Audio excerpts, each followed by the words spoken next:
I'm Miss Waffles. Today I'm reading Hooray for Diffendoofer Day. It's by Dr. Seuss and Jack Prelutsky and Lane Smith.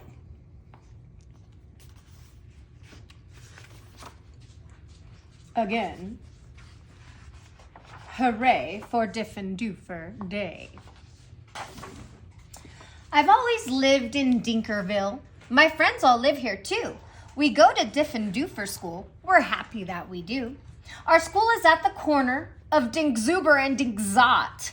It looks like any other school, but we suspect it's not. I think we're learning lots of things not taught at other schools. Our teachers are remarkable. They make up their own rules.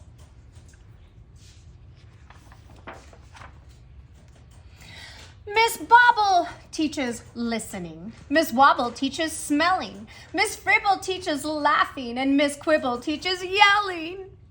Miss Twining teaches tying knots in neckerchiefs and noodles and how to tell chrysanthemums from miniature poodles.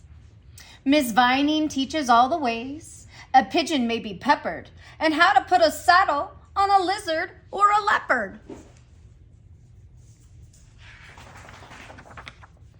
My teacher is Miss Bonkers. She's as bouncy as a flea. I'm not certain what she teaches, but I'm glad she teaches me. Look, she chirps, I'll show you how to tell a cactus from a cow. And then I shall instruct you why a hippo cannot hope to fly.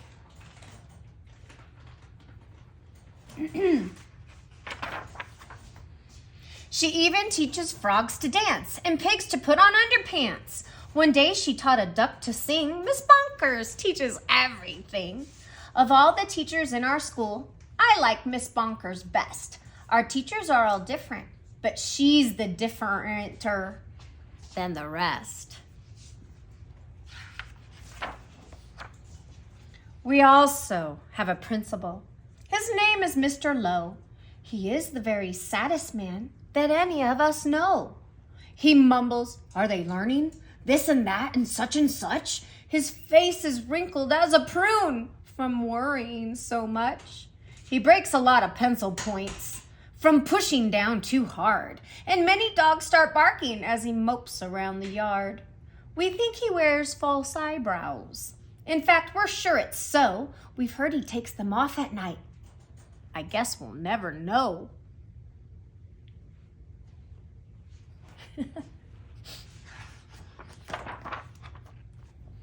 But we know he likes Miss Bonkers.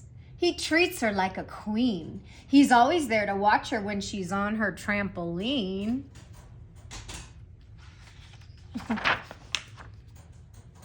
There are many other people who make Diffendoofer run. They are utterly amazing. I love every single one. Our nurse, Miss Clot, knows what to do when we've got sniffles or the flu. One day I had a splinter, so she bandaged me from head to toe.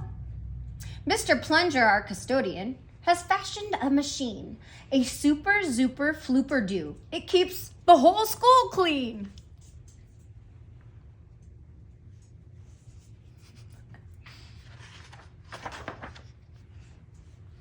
Our music teacher, Mrs. Fox, makes bagpipes out of straws and socks.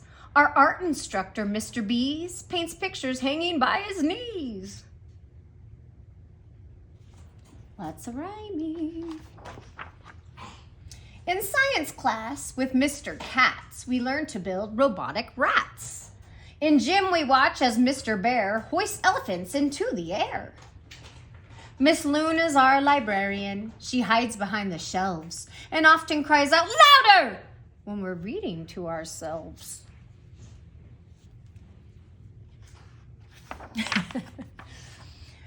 We have 3 cooks, all named McMunch, who merrily prepare our lunch. They make us hot dogs, beans, and fries, plus things we do not recognize. And as they cook, they sing their song, not too short and not too long. Roast and toast and slice and dice, cooking lunch is oh so nice.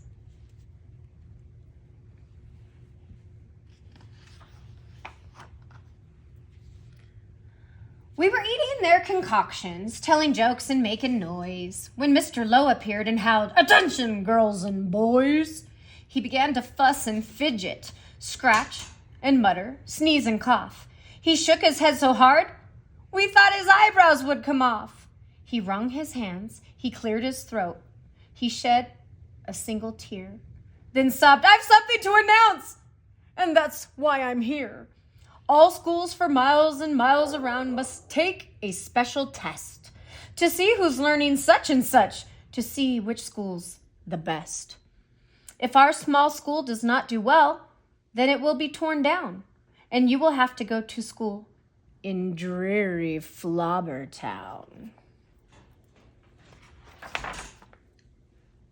"Not Flobbertown," we shouted, and we shuddered at the name, for everyone in Flobbertown does everything the same. It's miserable in Flobbertown. They dressed in just one style. They sing one song, they never dance. They march in single file. They do not have a playground, and they do not have a park. Their lunches have no taste at all. Their dogs are scared to bark.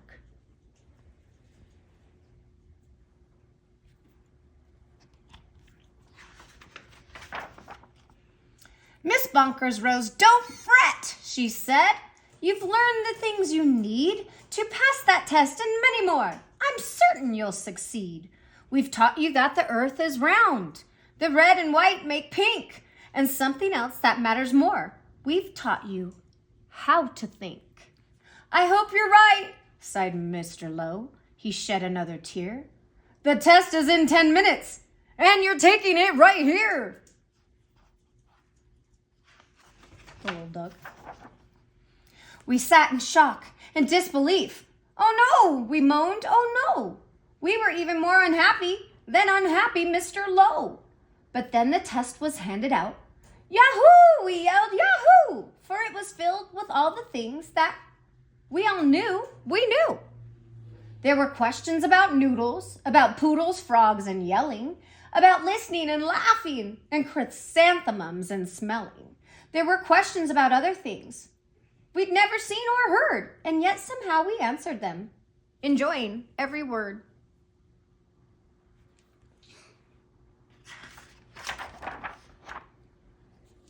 One week later, after recess, Mr. Lowe meandered in. We'd never seen him smile before, but now he wore a grin. He soon began to giggle. Then his giggle grew by half, and then it really happened. Mr. Lowe began to laugh. "You've saved our school! You've saved our school!" he jubilantly roared. "We've got the highest score. He wrote it on the board."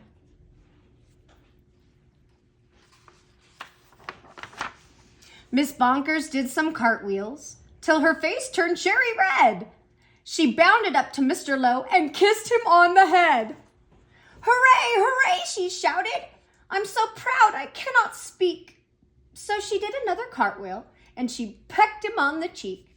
"Ahem, ahem," coughed Mr. Lowe. "You all deserve a bow. I thus declare a holiday. It starts exactly now.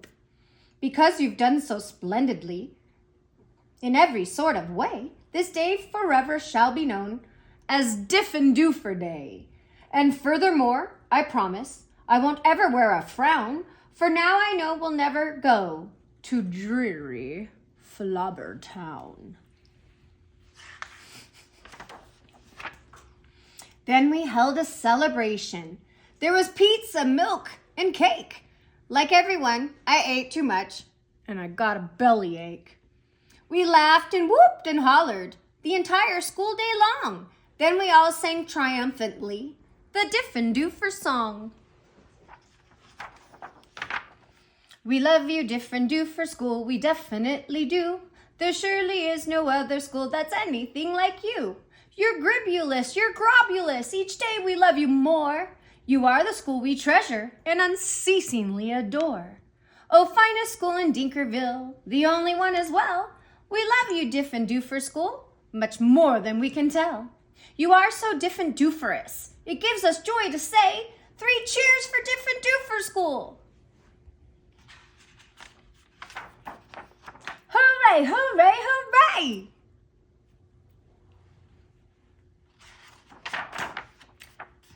The end. And there is a whole part about how the book came about and how these people finished the book for Dr. Seuss. So I hope you enjoyed it.